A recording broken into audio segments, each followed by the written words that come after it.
I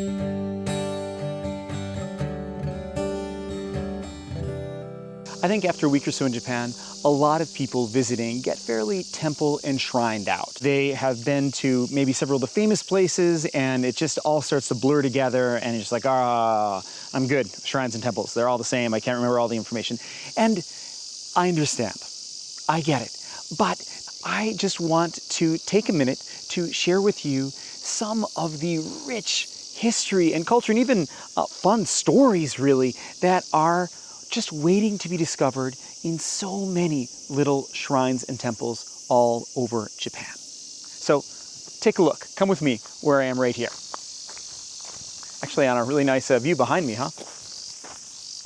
As you know, when you go into a temple or a shrine, you want to walk to the side of the torii gate, not through the middle, because that's where the gods walk through. And oh, did I just give it away? That's a torii, which is something associated with Shinto and not Buddhism, right? So this is a shrine, not a temple. But right behind me here, I've got this statue of Kannon, or Avalokiteshvara in Sanskrit, the Bodhisattva of compassion, a Buddhist figure. So which is it? Well, as is often the case in Japan, it's both. This right here is the Yasaka Shrine and Enmanji Temple, both in the same place. So what is right behind me here is the shrine, and standing right next door to it, you'll find the Enmanji Kannon Temple. If you take the time to read the signs, and these days, even if you can't read Japanese, you can just pull out your phone and make pretty decent sense of the signs that you see around this temple. Right here, you'll find a number of interesting factors. For example, in this sign behind me right here, we learn that this temple was originally founded more than 1,200 years ago by none other than Sakano Ue Tamuramaro. Okay, I'm sorry. I know it was a bunch of syllables together that meant probably absolutely nothing to 99% of you. Let's pause the shrine and pause all this description and take a little jump into a basic history of ancient Japan. The dates keep changing, but roughly 17,000 years ago, there was a land bridge from the continent over which many people crossed over into Japan, and which subsequently disappeared as the sea levels rose. These people lived peacefully in Japan for at least 14,000 years. And while they were mostly foragers and fishermen and hunters, doing maybe some light scattering of seeds, but no organized agriculture, they produced a huge amount of elaborately decorated pottery. These potteries were decorated with cords or rope markings that were used to make beautiful designs on them before they were fired, and thus the civilization was called the Jomon civilization, or the cord-marked civilization, after that pottery. Now, they lived here pretty much without too many dramatic changes for all that time, but they apparently were very peaceful. And as far as archaeological remains show, they didn't war with each other. And so they're looked at rather idyllically. Then, say, roughly 3,000 years ago, you've got people coming over the land bridge from the continent again, this time Chinese and Korean peoples. These people got called the Yayoi after a site in modern-day Tokyo where a huge city and a bunch of their artifacts were found in the Yayoi neighborhood of Tokyo. So they just get called the Yayoi civilization based on that. And they came over actually in a couple of waves, but basically they brought with them rice cropping technology. And so with the rice paddies and villages, they brought with them also a lot of Chinese and Korean culture. I mean, they basically revolutionized the continent. They didn't so much go to war with or fight the pre-existing Jomon people. They just had way more kids than them because they had villages and grew a lot more and spread out to basically occupy most of the Japanese archipelago. While this was happening, this then is what became the Japanese Empire, right?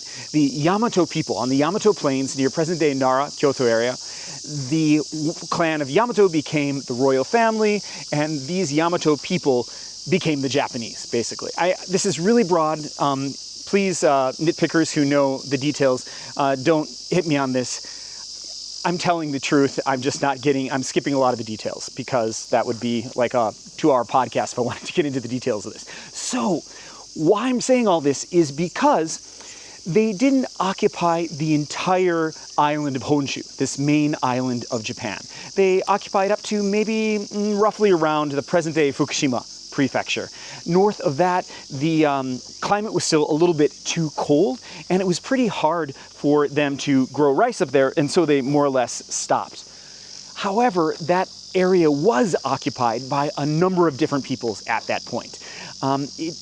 What we know of them is a little bit scattered because of what happened later, but what we know is that the remains of the Jomon people were there in a sort of evolved form based on contact with a lot of other cultures. The indigenous people of Hokkaido, who later eventually came to be known as the Ainu, also were mixed in there as well. There were likely some people from the Asian continent and some of these Yayoi people of Chinese, Korean sort of DNA that had been frontiersmen and gone sort of north to live outside of civilization. Anyways, these people, though they were several different groups, were all referred to collectively as the Emishi. And there were a few different ways that got written, but generally speaking, they were referred to as those hairy people. Because they did have big beards and these long mustaches that almost looked like shrimp's tails. And the Emishi, unlike the Jomon that came before them in that area, were not the peaceful type. They did war amongst each other. They had access to iron and they had iron weapons. They were not eager to become part of this new growing Yamato Empire that was seeking to occupy all of the Japanese archipelago and all of the main island of Honshu. So, that long multi-syllabic name I said a minute ago, Sakano Ue Tamuramaro, that guy was often referred to as the second great shogun in Japanese history. And he was put in charge of an enormous army, 50, 60,000 people, and sent northward by the Emperor Kammu to pacify the Emishi, to put it nicely, pacify. Basically to bring them in line, make them bend the knee, force them to join the Yamato Empire, pay taxes, etc. And where they wouldn't, burn their villages and kill them, right? That's just the way it's always done, isn't it? So that guy, in the early 800s, around 803, 804, 805, 806, 807, he came to this region. And in fact, this shrine is claiming that he came right here in the year 807 and brought with him the Buddhist statue of Kannon, Bato Kannon in Japanese, Hayagriva in the Sanskrit. It could be called the horse-headed Kannon. In Tibetan Buddhism, it's sort of a wrathful figure, an emanation of Avalokiteshvara, but in Japanese Buddhism, it's viewed as one of the aspects of the Bodhisattva of compassion, Kannon. I'm sorry if that was too much. Can you tell I've got an undergraduate degree in Buddhism? It's kind of my thing.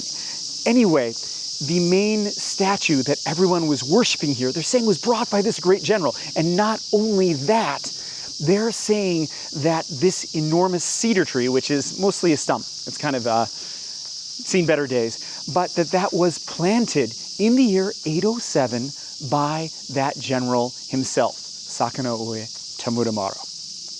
So this humble little shrine on the side of a mountain is said to connect to one of the most famous generals in history who came to invade and pacify this region. I personally get a big kick out of that, but that's not even the half of it. This shrine and temple complex has so many more stories. What actually first caught my attention about this temple and shrine area is that there is a man named Tada Tokan from a little over 100 years ago.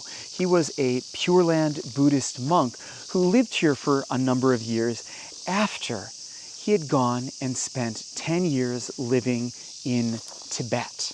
Tada Tokan actually wrote a number of books about his experience, and if you can read Japanese, sadly there's no English translation just yet, I really recommend his own personal account of how it is that he came to travel secretly into Tibet, back when the British weren't allowing anyone to go in there, not the Japanese especially, and he managed to sneak via India, then Bhutan, into Tibet, and then how he got to be close to the great 13th Dalai Lama. He also brought statues, all sorts of things with him, and so the Dalai Lama himself, or his 13th Dalai Lama, not the current 14th one, is, you could say, directly connected to this temple as well through that really wild adventure, Tada Tokan.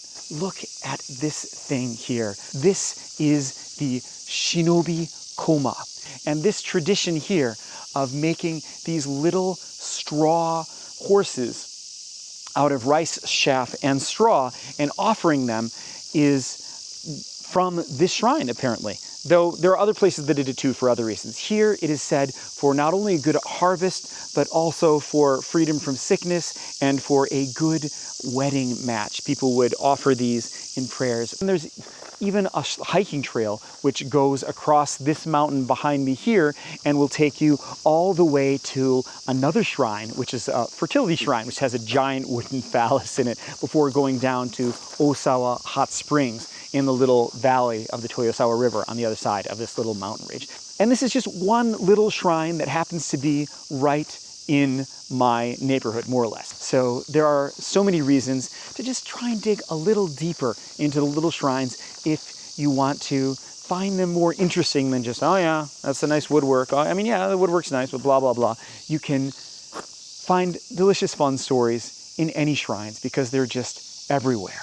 I hope that all this rambling and series of little rabbit holes I took you on was interesting, maybe made you want to do some Googling work of your own to follow up on some of those topics, or just to give you a little bit more curiosity to try and dig deeper into any local temple or shrine that you have a chance to visit next. I use this as an example, but nearly all of them have all kinds of interesting stories. By the way, I'm Quinlan, if you're new to the channel, and I am a guide up here in northern Japan. And if you find my stories kind of interesting, please consider hiring me to take you around and show you some of the best hidden parts of Japan if you're going to visit this untrodden area of northern Japan. I would love to meet you and share the best of this area. Thank you so much for watching, and I'll see you on the trails.